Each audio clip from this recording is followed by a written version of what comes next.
Hola Mianté, troisième semaine de ce podcast. Je dois vous avouer que je prends énormément de plaisir à faire des épisodes, à vous parler de différentes choses de moi. Je sais pas si je parle un peu trop de moi, mais voilà, c'est un peu le but aussi du podcast, quoi. Donc cette semaine Mianté, je vous offre quelque chose d'exceptionnel. Mon interview avec Ambroise Com. Ambroise Com. Donc voilà, elle sera, parce qu'elle a été très longue, hein, on l'a réalisée janvier dernier. Janvier 2025. Et donc, l'interview fait plus de 2 heures, mais on a dû la condenser en deux parties. Donc, ce lundi, 17 février, vous aurez droit à la première partie. Donc, voilà. Pourquoi est-ce que je tenais à ce que Ambroise Com soit mon premier invité?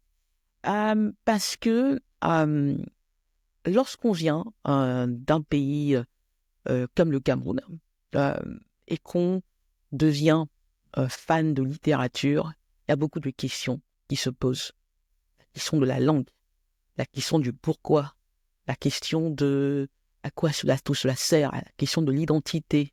Ambroise Com a un excellent livre qui s'appelle La malédiction francophone, que je vous recommande. Et donc, voilà, il fallait avec lui parce que aussi c'est l'année 2025 et qu'il y a beaucoup de choses qui se préparent pour le Cameroun et pour le continent, qu'on parle de littérature, qu'on parle d'éducation, qu'on parle du passé euh, pas si ancien, pas si lointain du Cameroun et de l'Afrique, et qu'on parle véritablement de des livres, voilà, de la politique du livre, de la politique de l'éducation, de tous ces sujets lourds, voilà, dont que je pense que même si ils peuvent sembler ronflants, même si euh, c'est toujours difficile de faire un podcast intéressant sur ces sujets-là parce qu'ils semblent lourds, mais c'est important. Je pense qu'on peut pas comme ça les occulter. On peut pas se dire c'est pas intéressant, les gens ne regarderont pas.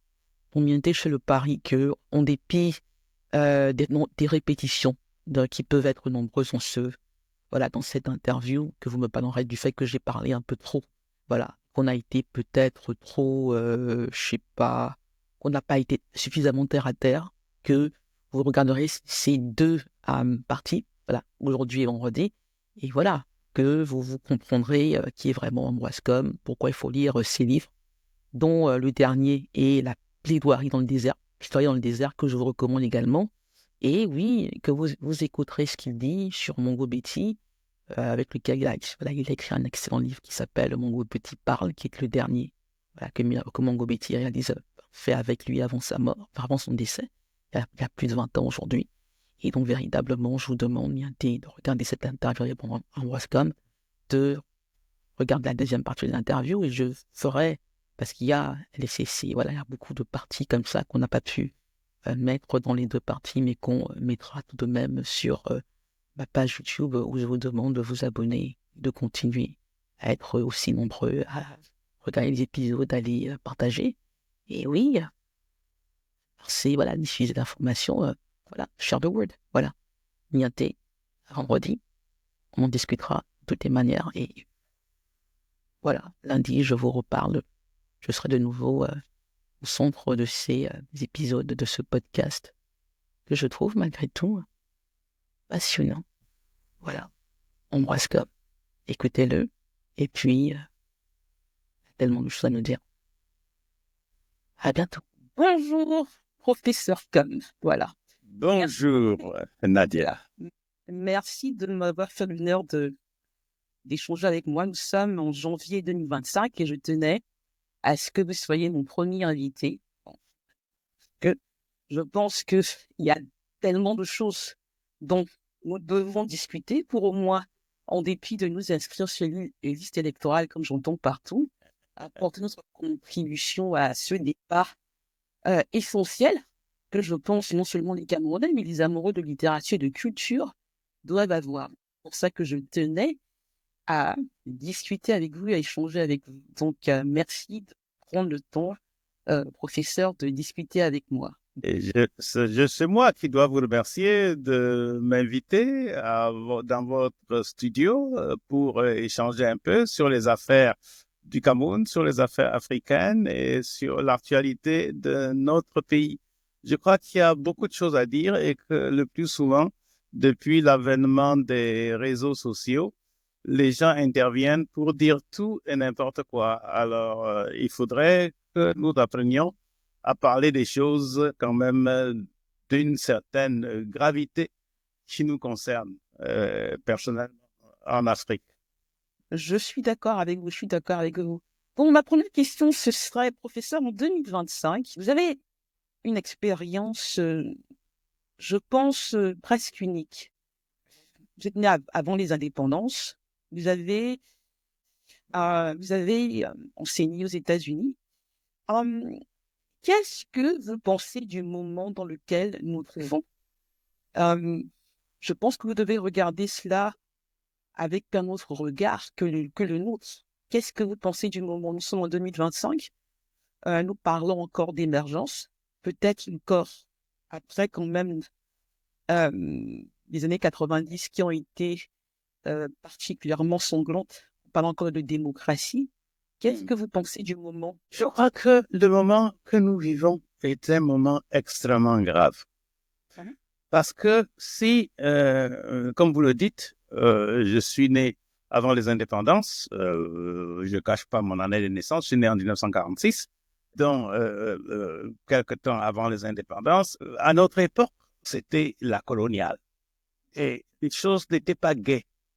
Les choses n'étaient pas gaies, mais les choses se faisaient selon un certain nombre de critères qui pouvaient être discriminants, qui pouvaient être excluants, mais au moins on savait à quoi s'en tenir.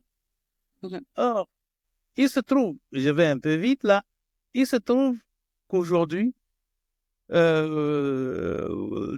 dizaines d'années après l'indépendance, j'ai l'impression qu'on n'a plus de repères. On a perdu tous les repères. Je vis au Cameroun, j'ai enseigné à l'étranger pendant un certain nombre d'années et je suis au Cameroun exclusivement depuis 2012. Je vis au Cameroun depuis un peu plus de 10 ans. Après y avoir enseigné avant de repartir parce que j'ai dû fuir le Cameroun après la dévaluation. Et je suis revenu au Cameroun en 2012 et je me rends compte que, en fait, contrairement à l'époque de mon enfance, à l'époque où j'allais à l'école primaire, où j'allais à l'école secondaire, et où nous passions le temps, en quelque sorte, à chasser la lumière, à courir après la lumière. Au Cameroun, aujourd'hui, on a l'impression de courir après l'obscurantisme. Nous sommes dans l'obscurantisme. Et cet obscurantisme s'épaissit au quotidien, chaque jour davantage. Et on a l'impression, comme vous le disiez tout à l'heure, que les gens ne cherchent plus à voir la lumière. Et ils fuient la lumière. Et je trouve cela terrible pour un pays en développement, pour un pays qui doit rechercher quelque chose qui lui permet de se projeter, d'aller de l'avant. On a l'impression que, pour ce qui est de la lecture, les gens, que ce soit à l'école ou que ce soit dans la vie quotidienne, lisent de moins en moins. On parle d'un phénomène africain, mais ce n'est pas vrai, parce qu'à notre époque, ce n'était pas comme ça. Je ne dis pas vraiment ce qu'on pourrait penser que notre époque était la meilleure, mais quand on allait à l'école, on faisait ses devoirs, on lisait, et on a l'impression qu'aujourd'hui, même les responsables de l'école, de l'éducation, parlons comme ça, de l'éducation dans notre pays, ne s'occupent plus de l'éducation. Ils s'occupent en quelque sorte de ce que je pourrais appeler plus simplement l'obscurantisme, que ce soit l'école primaire, que ce soit l'école secondaire, que ce soit l'enseignement supérieur.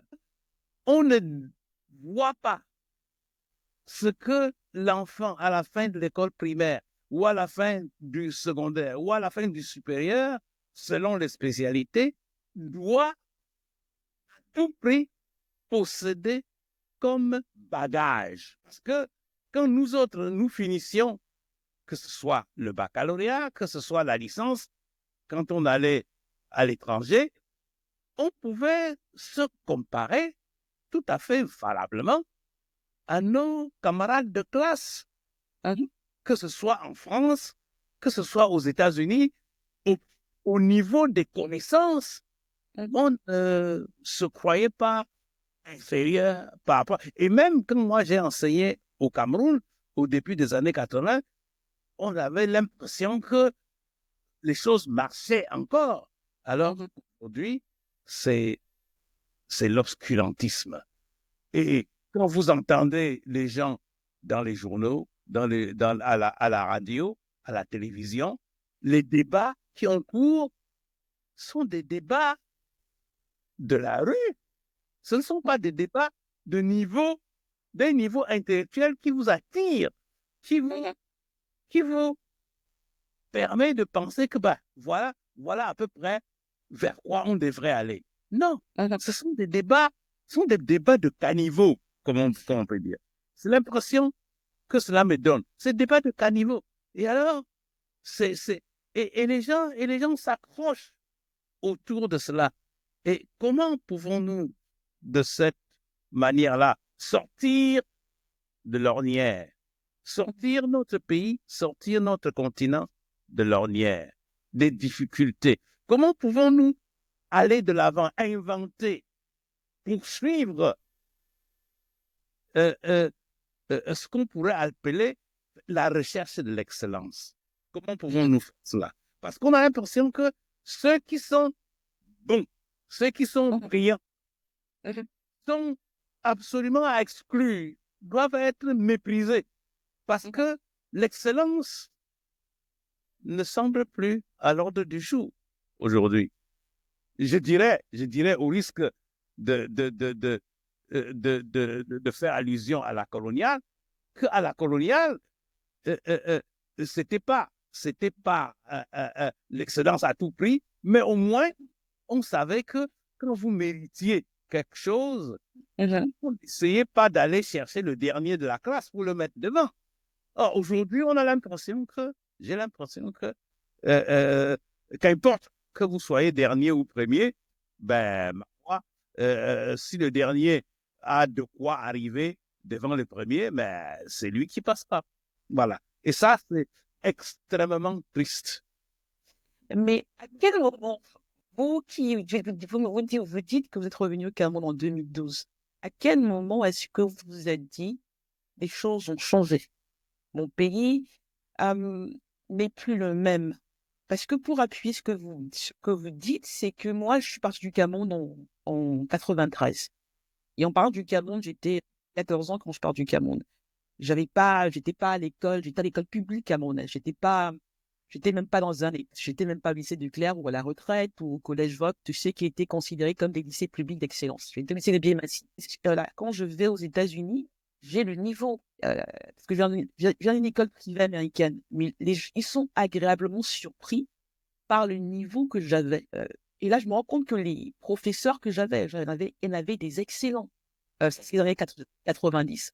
Donc, vous qui avez, moi, j'ai pas eu la chance, parce que je ne voulais pas de revenir au Cameroun plusieurs fois. Je pense que c'est peut-être un tort que j'ai eu quand je suis parti. Je suis véritablement parti.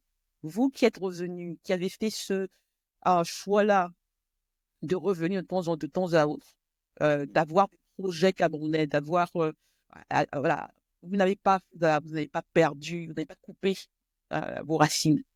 À quel moment est-ce que vous avez senti que les choses ont véritablement basculé et que on n'avait pas tiré les leçons d'un passé pourtant qui aurait dû nous apprendre beaucoup de choses?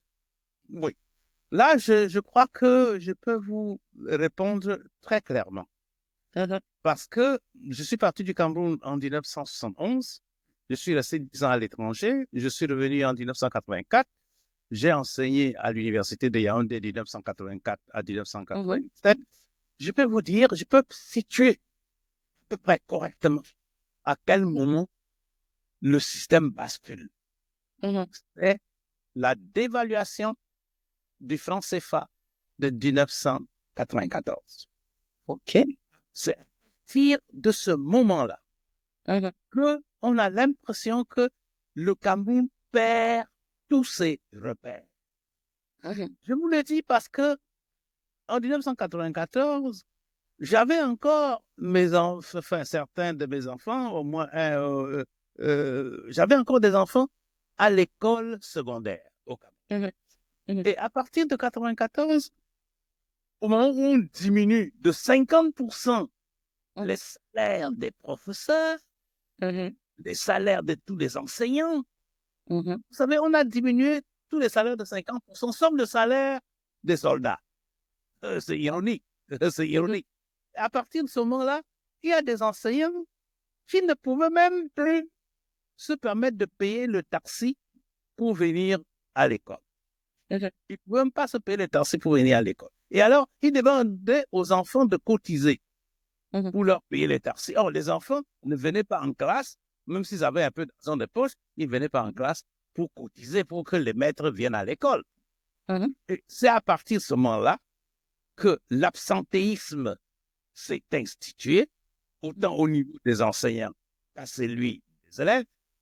C'est à ce moment-là que les livres, puisque nous n'avons pas une industrie du livre au Cameroun, le livre coûte 2 fois plus cher, alors que le pouvoir d'achat a diminué de moitié, que tout le matériel pédagogique coûte 2 fois plus cher, puisque ce matériel pédagogique est importé. Il n'y a plus, on avait quelques ventes, quelques libraires qui essayaient de vendre des livres pour des élèves ou pour des universitaires ou pour des étudiants à l'université de Yaoundé. Toutes ces petites librairies-là ferment leurs portes et il n'y a plus l'étudiant, puisqu'il n'y a même plus de bourses. Les bourses d'études qui existaient jusqu'à une époque récente, avant 1994, sont supprimées. Et l'étudiant n'a plus d'argent pour acheter le moindre ouvrage. Alors, ils dépendent des polycopes que leur fournissent certains professeurs, pour ceux qui peuvent faire des polycopes. Quoique les polycopes, ce n'est pas une méthode, on n'enseigne pas avec des polycopes, ce n'est pas une méthode d'enseignement. Donc, à partir de ce moment-là, les élèves, les étudiants, se contentent de l'oralité. Tout devient oral. Alors que moi, professeur à l'université, je n'enseignais pas par l'oralité, j'enseignais la littérature. Quand je prescrivais des ouvrages dans mon programme, les étudiants achetaient les livres, on discutait effectivement des textes qu'ils avaient lus. Et en ce moment-là, on pouvait avoir des références dans les textes. À partir du moment où l'étudiant vient en classe sans avoir lu le livre et il écoute seulement le laïus enseignant, mais il en sort peut-être avec 25% de ce qu'il a retenu du laïus du professeur, encore que le professeur n'est pas toujours un génie, parce que le professeur, j'ai été professeur pendant 40 ans toute ma vie, je ne prétends pas tout savoir, je ne prétends même pas savoir grand-chose, mais les étudiants, parfois, vous avez des débats quand vous enseignez à partir des textes, vous avez des débats avec eux sur le sens de l'interprétation de certains textes, de certains passages des livres. Et c'est ça l'enseignement, c'est ça la formation. C'est un échange entre l'enseignant et l'enseigné. Mais à partir du moment où l'enseigné n'a pas de documents, n'a pas de livre, n'a pas de référence, ben, il devient esclave de ce que le professeur, de ce que le maître lui dit. Et c'est extrêmement grave, cette manière de faire. C'est extrêmement. Et je dirais donc que c'est à partir de. Depuis 1994, tout est les descendants. Ça ne sait pas, il n'y a pas eu une lueur d'espoir. Il n'y a pas eu une lueur d'espoir. Aucune, à aucun moment. Puisque depuis 1994, pour le secteur enseignement, c'est désintégré. Et puis, puisque la condition même de l'enseignant s'est tellement désintégrée, quand j'étais élève au lycée, enseignants pouvaient, c'est vrai que la plupart étaient des enseignants de la coopération française et de la coopération étrangère, mais même après, quand j'étais étudiant et quand mes collègues sortaient, mes camarades de classe sortaient professeurs, ils avaient une situation tout à fait honorable qui leur permettait d'acheter des moyens de locomotion. Aujourd'hui, l'enseignant camerounais, mais c'était misérable, une misérable pauvre ère. Il n'a rien. Et parfois, il est moqué même par certains enfants qu'ils enseignent parce qu'ils sortent des familles plus aisées et qu'eux-mêmes. Alors, ça devient vraiment assez triste parfois à voir tout cela. Et donc, pour répondre précisément à votre question, c'est 94. À partir de 94, la dévaluation, parce que nous n'avons rien fait pour faire face à la dévaluation du franc CFA. Nous n'avons rien fait depuis cette époque-là, parce que je vais vous raconter une anecdote. Quand on dévalue le franc CFA, il y avait un directeur des affaires culturelles de ce qui était la coopération française à l'époque. Et il nous invite, avec le feu d'Achitagny, paix à son âme, de venir au Centre culturel français discuter de l'avenir du livre français en Afrique. Il vient, on arrive dans la salle, il avait des invités, il avait des intervenants comme nous, comme d'Achitagny. Et il fait l'introduction en disant comment la France envisage d'aider le Cameroun ou le pays francophone d'Afrique à accéder au livre français. Moi, je suis resté bouche bée.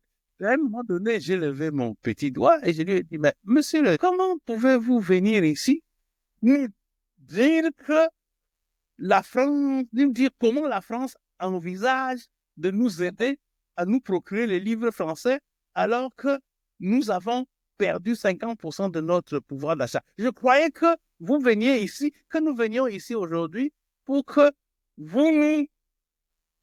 nous échangions sur la manière dont le Cameroun doit produire le livre.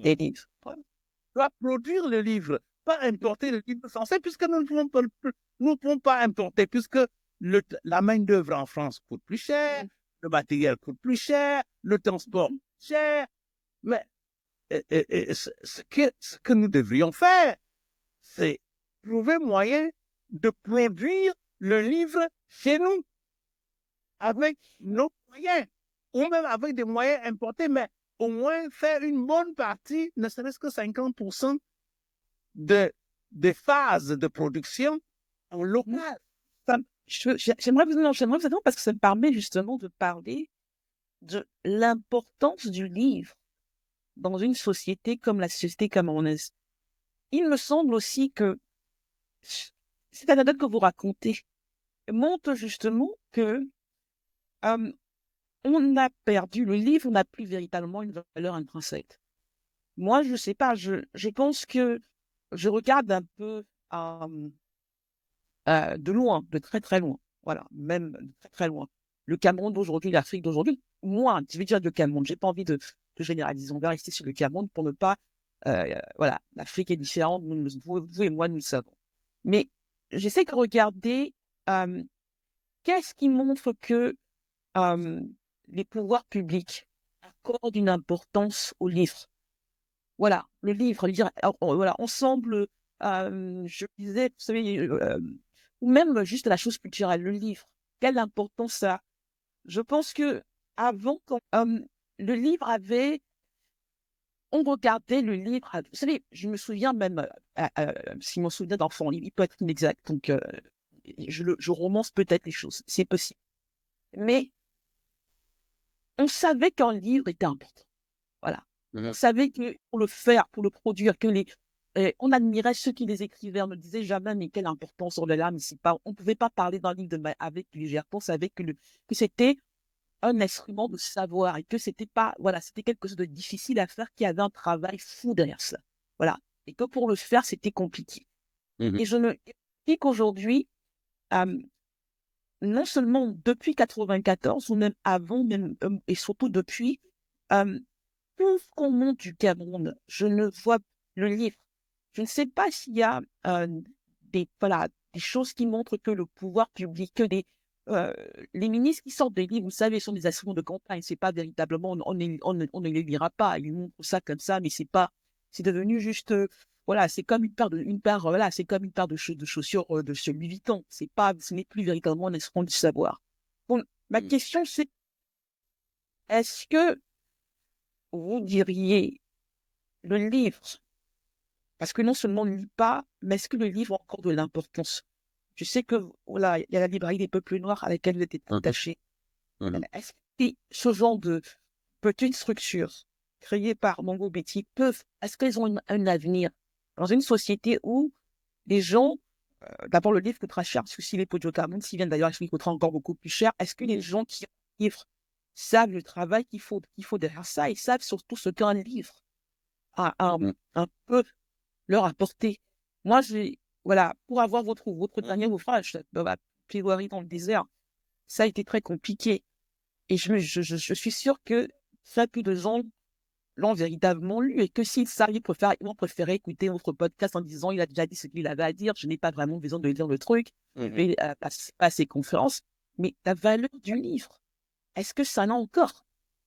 Parce que, sans vouloir trop parler, mais j'ai l'impression que il y a eu ce laisser aller. Là, on est revenu dans, vous savez, comment peut, en disant le Cameroun, c'est le Cameroun de toutes les manières, mais ces temps été oral, mais ceci, cela, pour un peu créer une sorte de monde, de Cameroun, disons, où on marche sur la tête.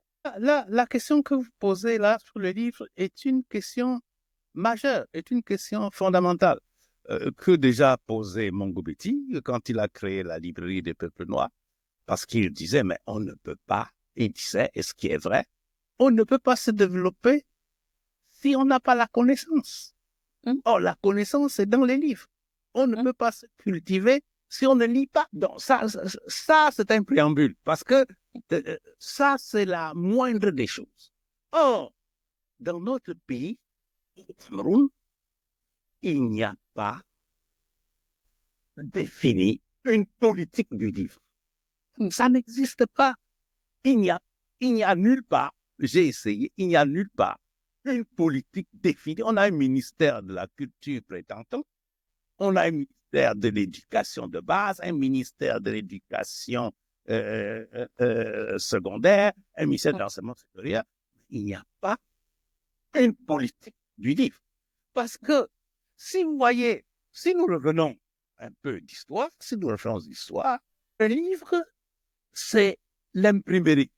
Il faut d'abord que vous vous assuriez qu'il y a des possibilités d'imprimer quelque part. Or, au Cameroun, il n'y a pas une seule imprimerie spécialisée dans la fabrique du livre.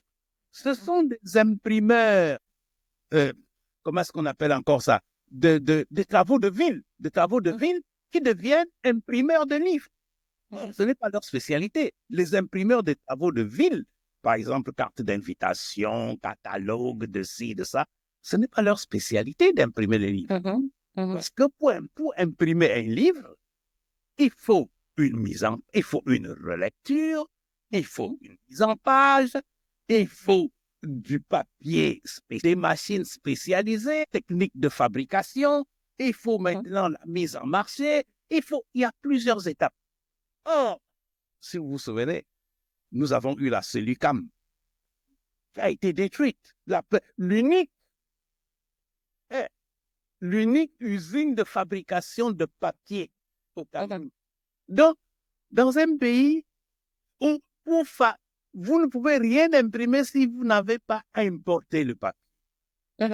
Il faut importer les machines, importer les papiers, importer la colle, et puis maintenant, la technique de fabrication du livre.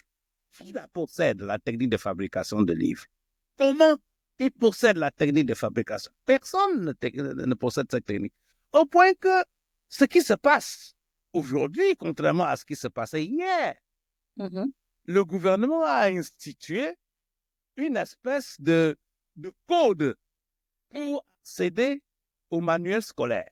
Le manuel scolaire, le gouvernement a créé une espèce d'organisme qui décide du livre qu'on va utiliser dans telle ou telle classe pour tel ou tel nombre d'années, etc., etc. Et donc, le livre, du jour au lendemain, est devenu un bien marchand.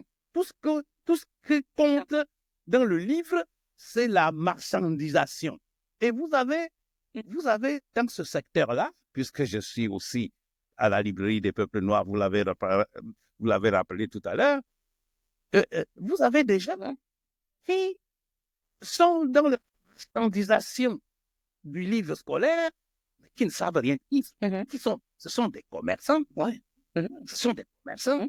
Or, on ne comprend pas qu'on puisse marchandiser le livre scolaire sans avoir une bonne appréciation de ce que c'est que le livre pour l'élève.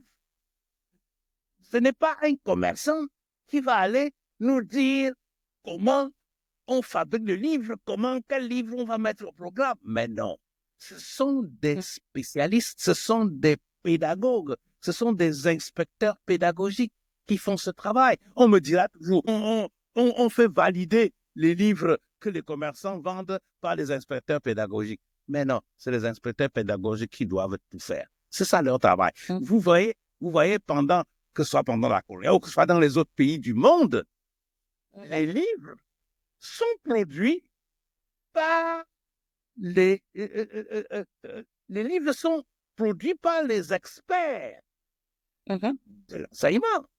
On ne comprend pas que un mécanicien puisse aujourd'hui produire un livre pour que pour qu'on aille enseigner la mécanique. Non, même pour enseigner la mécanique, ce sont encore des professeurs de mécanique, ce ne sont pas des mécaniciens qui produisent des livres pour enseigner la mécanique. Donc, voilà, le problème au Cameroun aujourd'hui, c'est que il n'y a pas de politique nationale des livres. Donc, c'est un peu le sauve-qui-peut. C'est un peu le sauve-qui-peut. Donc, avec la dévaluation, avec le sauve-qui-peut dans le domaine du livre, avec le coût de fabrication, puisqu'il faut tout importer pour la fabrication, et certaines machines ne peuvent pas s'importer. Vous savez qu'on est passé hier en Occident, aujourd'hui, on est passé au numérique. Il n'y a pas une seule imprimerie numérique au Cameroun. Ça n'existe pas. Les imprimeries qui existent, je le redis, ce sont des imprimeries pour les travaux de ville, qui deviennent imprimeurs de livres. Et parfois, quand ces livres sont imprimés, nous avons même des prétendus éditeurs. J'ai dit bien des prétendus éditeurs qui éditent, mais quand les livres sortent, vous voyez le produit qui est sorti de ces maisons d'édition, vous vous demandez, mais de quel titre d'éditeur s'agit-il?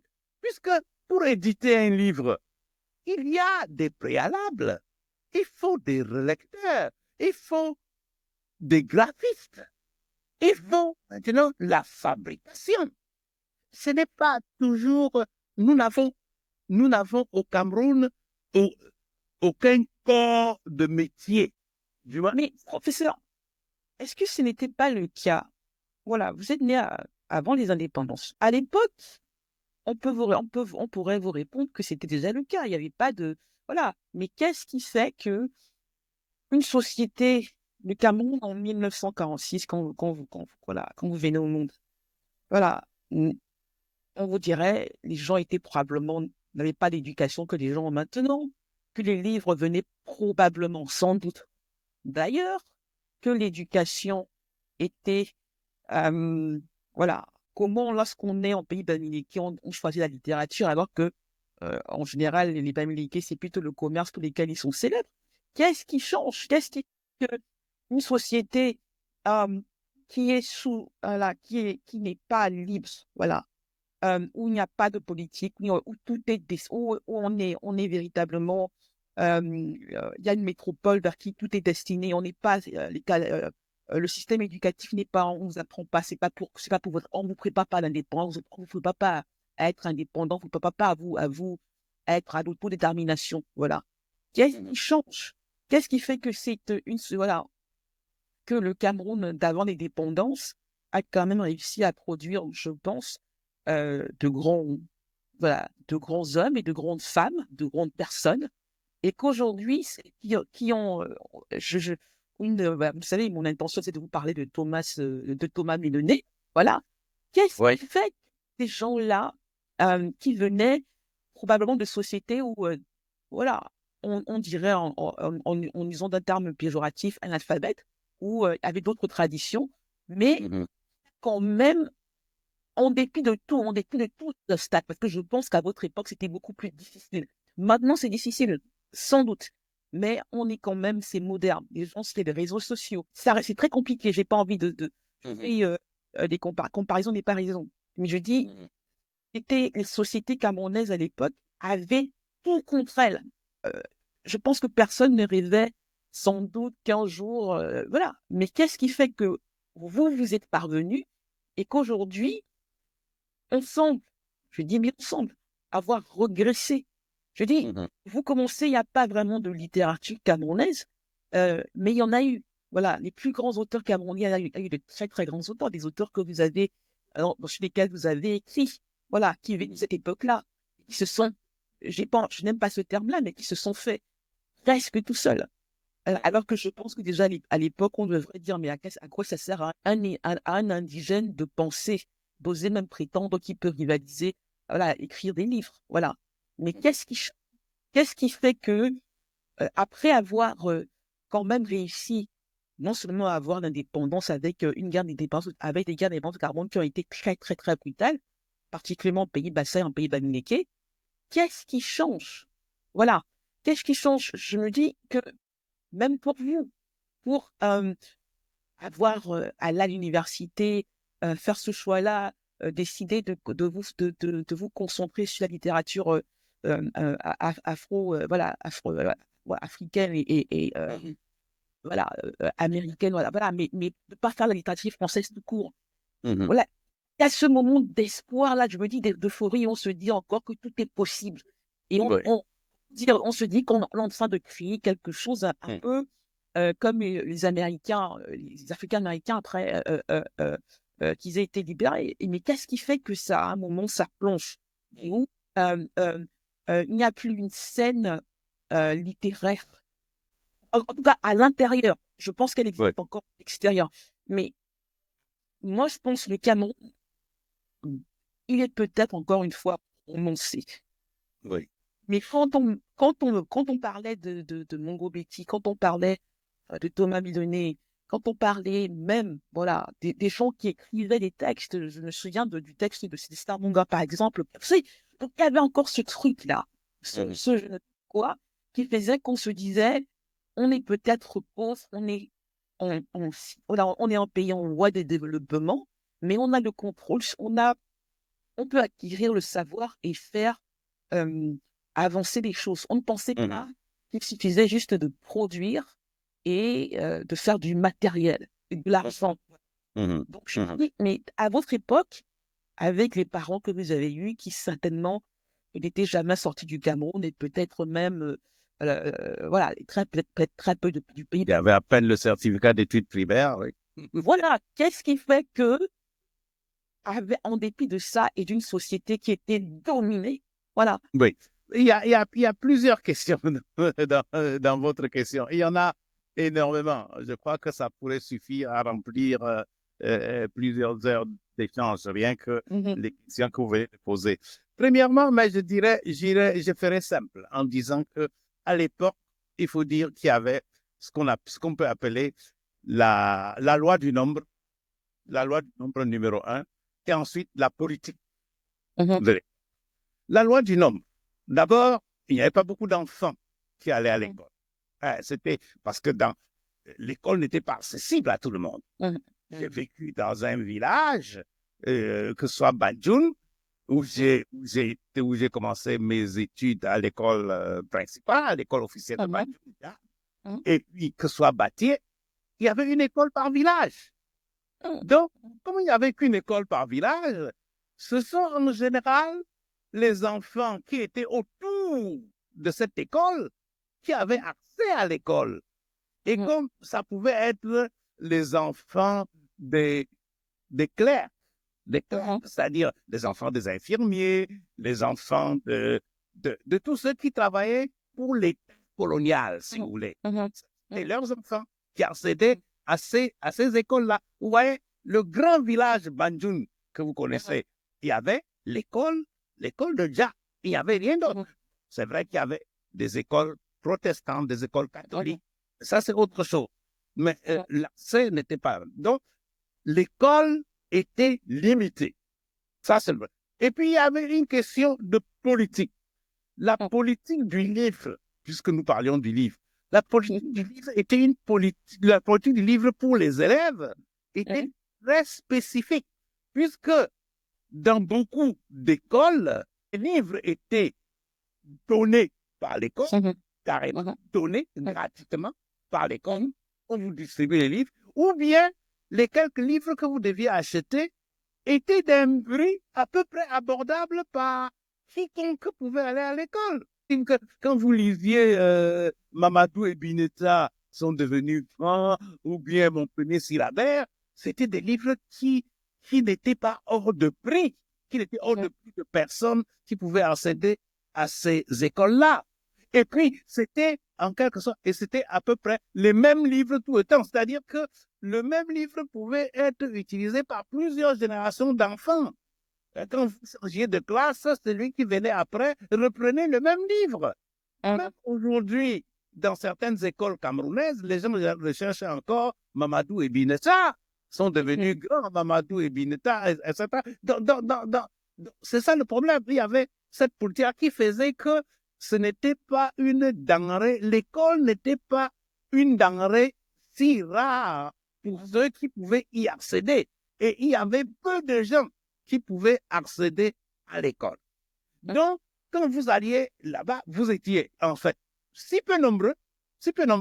J'ai fait le cours élémentaire 1 et le cours élémentaire 2 avec un même instituteur.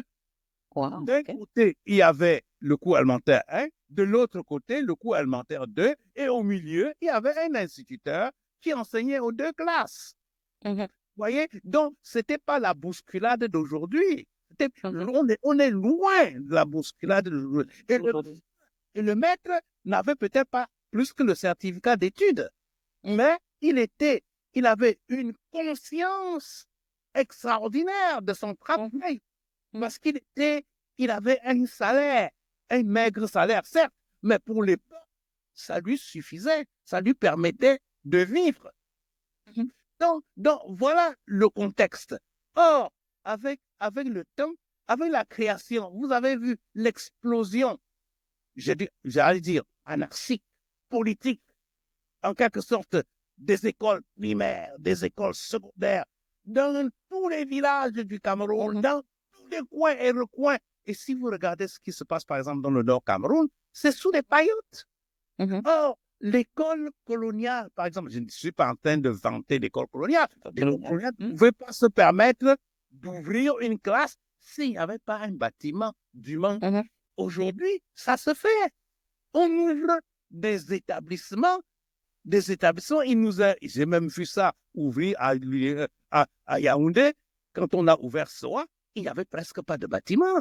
C'était dans une école normale d'instituteurs qu'on a ouvert cette université. Il y avait peut-être quelques bâtiments. Mais aujourd'hui, on se permet d'ouvrir des écoles dans des endroits où il n'y a pas de salle de classe. C'est un scandale. Mais vivons, nous nous sommes habitués à ce scandale. Alors, ce qui fait que, si je peux remonter un peu, ce qui fait que quand vous parlez tout à l'heure des Thomas Mélonnet, des Mongo Petit, ça, eux ont étudié dans ce cadre-là.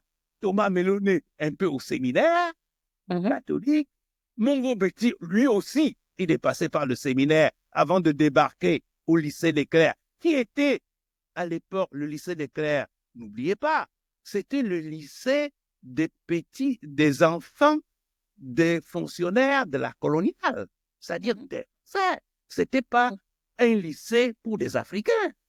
Et quand Mongo Betty entre au lycée Leclerc, il est pratiquement dans un lycée français. Vous comprenez? Et quand il finit brillant avec son baccalauréat, on n'hésite pas, le gouvernement colonial n'hésite pas à lui donner une bourse pour aller en France. Vous comprenez? Donc, ce qui fait que dans ce contexte-là, le nom permettait aux enfants qui pouvaient accéder à l'école et qui pouvaient travailler de se former et de bien se former. Parce que le problème du matériel ne se posait pas. Nous écrivions à l'encre. Et l'encre était versée tous les lundis matins dans les encriers qui étaient sur la table. Donc, vous n'avez pas besoin d'aller acheter le bic. Vous aviez votre plume, vous trempiez votre plume dans l'encre, dans l'encrier qui était sur la table, qui était servi par l'école, et vous écrivez dans votre cahier à l'encre. Vous voyez? Donc, cela, on pouvait comprendre que nous autres qui sommes passés par là, n'est-ce pas, on se contentait de peu et de très peu.